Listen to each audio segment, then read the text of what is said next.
You ask Tiger to solve. This deals with linear equations with one unknown.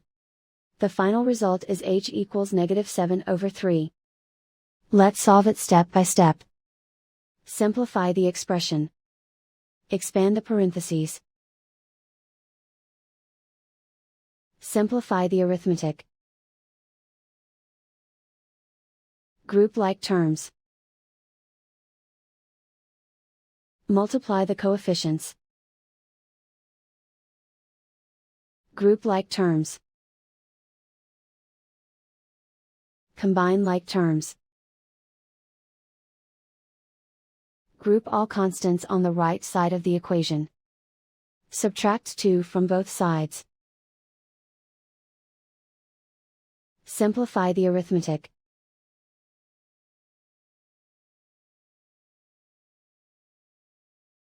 Isolate the h. Divide both sides by 3. Simplify the fraction. And so the final result is h equals -7/3.